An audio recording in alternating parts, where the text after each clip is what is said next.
Gilvan réclamait un corner. Mais il y avait incontestablement un hors-jeu de Manoel.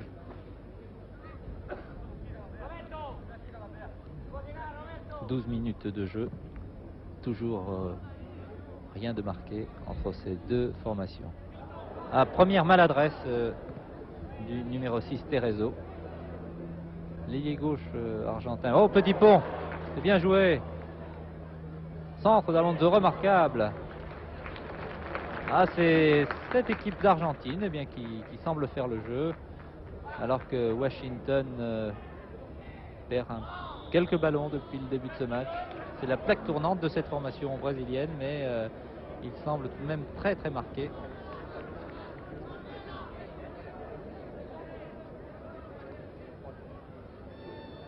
Les Argentins jouent beaucoup sur la gauche, sur leur ailier Ferrero, appuyé très souvent par Alonso.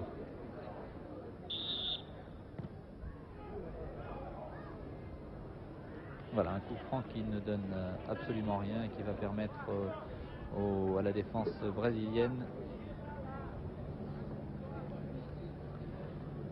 de se calmer un peu.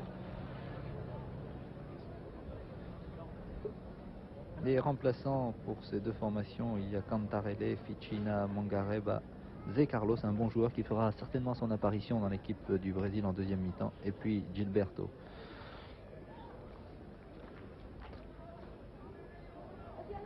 Il a poussé son ballon un peu loin, c'est une contre-attaque argentine. Alonso, décidément tous les ballons passent par ce numéro 10.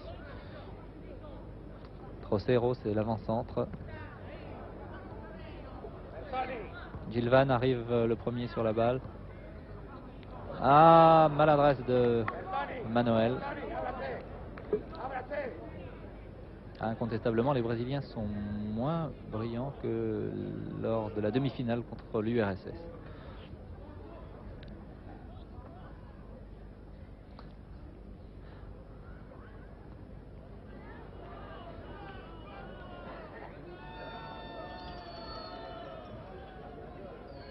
Je pense que Rubén Bravo avait raison d'être optimiste avant cette rencontre, puisque ces Argentins se défendent fort bien.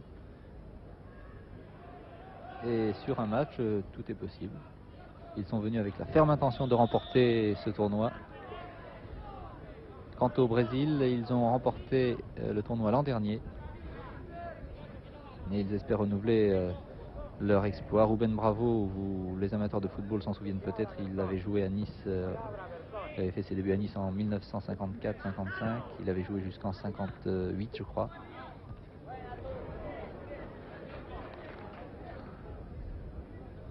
Bon match du numéro 6 de l'arrière droit, Terezo, dans l'équipe du Brésil. Belle passe, Alonso, attention. Dommage. Il a voulu contrôler son ballon avant de décrocher un tir, mais ce ballon est allé un peu loin. Il est arrivé dans les bras du gardien Vitor. Allez, faute. Obstruction très nette, sanctionnée par monsieur Eliès. Alors que l'on aborde la 15e minute de jeu, les deux équipes étant toujours à égalité 0-0.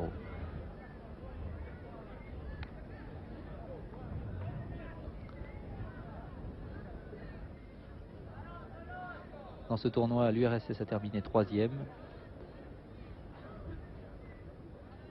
Les Yougoslaves de Split 4e. La France 5e. Falcao qui a voulu tirer, un tir pas très appuyé qui a été contré. Gilvan qui tente de déborder sur la droite, mais la défense est tout de même assez bonne dans cette équipe d'Argentine. Oui, Falcao qui a Gilvan à droite, merci. Centre de Gilvan. Corner. C'est, je crois, le deuxième corner pour l'équipe du Brésil qui semble maintenant se réveiller. Et le public applaudit, le public encourage.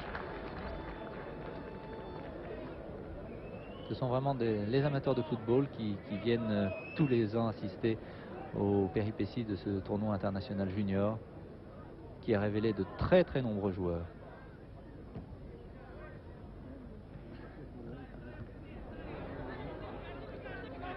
Sur la droite, oui, mais le ballon n'était pas assez fort. Il faut dire qu'il y a un vent qui a peut-être gêné l'avant-centre Trocero dans sa passe. Oui, Washington, attention Washington. Oh là là, oui, premier but de Washington. Un peu heureux d'ailleurs. Premier but de Washington, nous revoyons cette action, regardez bien. Sur cette passe qui arrive à Washington, il a pu contrôler. Deuxième contrôle du pied gauche et tir qui trompe le gardien argentin Del Menico. L'équipe donc du Brésil mène 1-0, but marqué après 17 minutes de jeu en deuxième mi-temps. Jackie Brown, votre avis sur ce but? J'ai l'impression qu'il a quand même été un peu heureux car la défense n'a pas bougé. C'est vrai, j'étais en train de penser que pour le moment, l'équipe la meilleure était l'équipe d'Argentine par sa valeur athlétique. Et au moment précis où je pensais cette chose, eh bien, sur une erreur de la défense argentine, les Brésiliens ont marqué un but, mais qui ne reflète pas du tout la physionomie du match. Eh bien, les Argentins vont certainement se reprendre maintenant, puisque avec un but de retard, ils ont intérêt à faire le maximum pour égaliser. Peut-être sur cette action de Ferrero, centre de Ferrero, mais... Ah, très bon joueur, remarquable ce numéro 10. Alonso, on avait raison de dire que c'était un joueur de talent. Très bonne chose, très spectaculaire.